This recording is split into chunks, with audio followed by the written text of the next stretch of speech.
An ultrasound halfway through Lacey Buchanan's pregnancy showed her unborn son, Christian, with a cleft palate. For the next several months, Lacey and her husband, Chris, remained hopeful about the birth of their son. But in the delivery room, Lacey and Chris were shocked to see Christian's cleft so severe that his eyes didn't form, leaving him blind. In her book, Through the Eyes of Hope, Lacey tells the story of how their lives took a dramatic turn with Christian's birth, and how God turned their tragic situation into something beautiful. An incredible story, and we welcome Lacey to the show. Lacey, it's great to have you here. Thank you. You know, being pregnant with your first child is just such a time of hope and excitement and all of the things that new beginnings produce.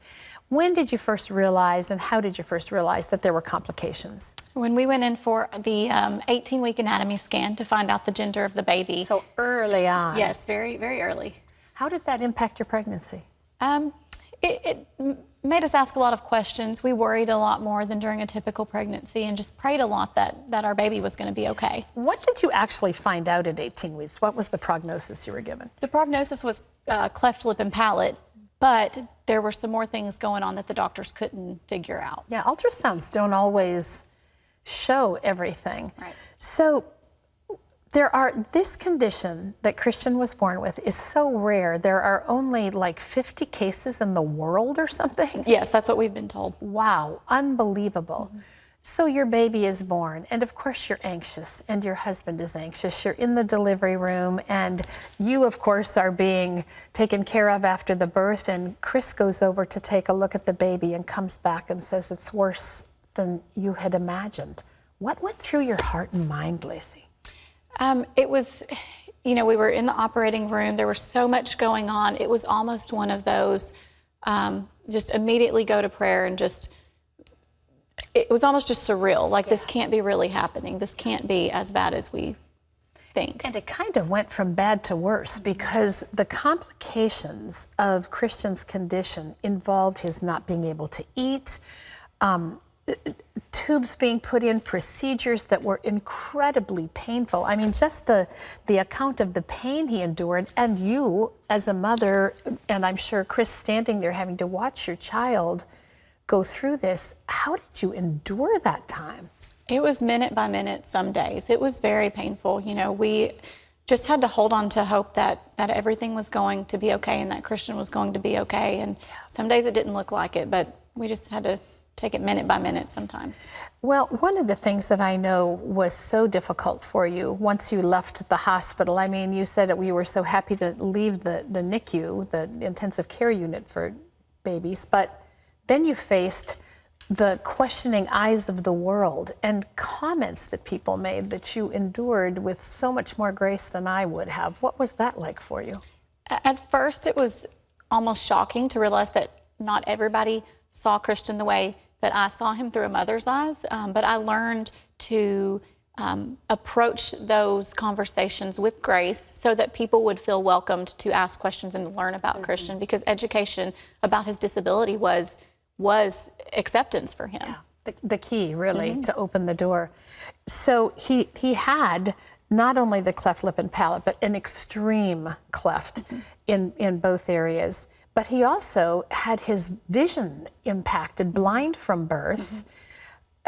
What was astonishing to me was the creative ways that you as parents have had to come to the table. You know, if you don't have a child with a specific need like that, you don't even think about those things. But just teaching, what is the color blue? When mommy says she's cooking, what does that mean? Because usually we hear the word and we see the action and we equate it.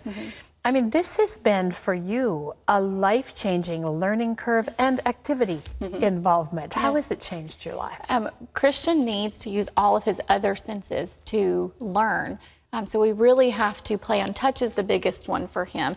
He's not going to know what an apple is until he holds it in his hand and really understands it. So we've had to get creative with that, and we give him experiences. We want him to just as many experiences as he can get to take in the world, because the world is only as far as his fingertips can reach unless we make it bigger. Well, and sometimes for you, it's also the process of discovering what unique gifts and abilities he has. What has God shown you? His sense of hearing is amazing. He's taught himself to play tunes on the piano. I'm pretty sure he has perfect pitch. All of his other senses are just heightened, and he uses them really well. That often happens. When one sense is taken away, the others ramp up.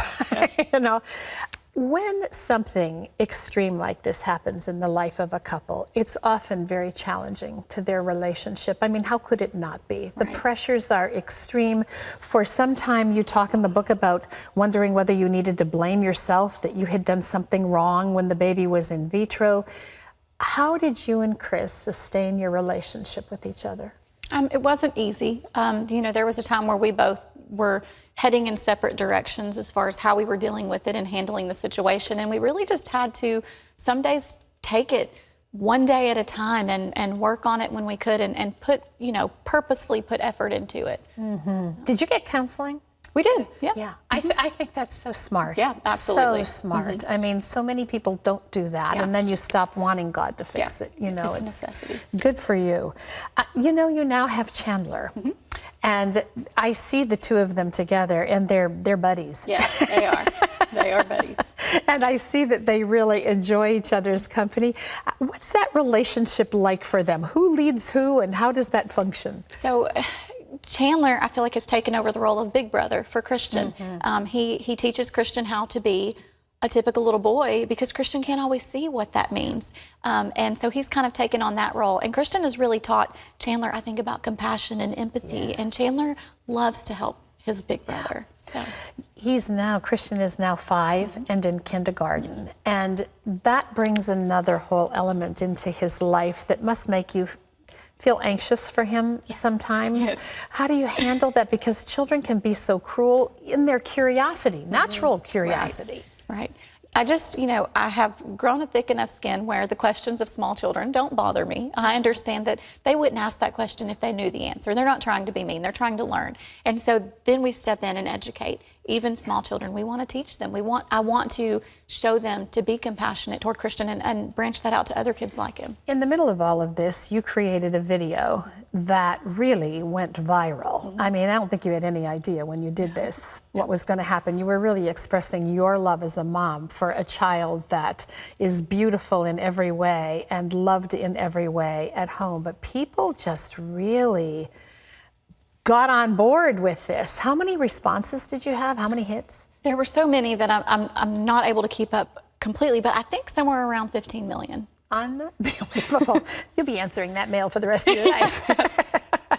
But this was a great opportunity to begin the teaching process. You've written this book, Through the Eyes of Hope, and you have a law degree. Where are you going with all of this, Lacey? Well, I hope to use my law degree to help families who have been in situations like mine, just in the disabled community. And I just want to spread more awareness through things like this book and just educate people on what it means to have a disability and what it doesn't mean. And just teach acceptance. But there's joy in the midst of the journey, and that is so clear in your book. And yet, like Christy's book, which we just talked about, you know, the wisdom and the answers don't come without having gone through the fire and the trial. So I really encourage you to read. This is a book of hope. It's called Through the Eyes of Hope. It's available wherever books are sold, and it will be a read that will change your life, not just about Lacey's family, but also as you see others in our community that might not look or behave the same way that we do, but are precious nonetheless. Thank you. It's so great to have you here. Thank you.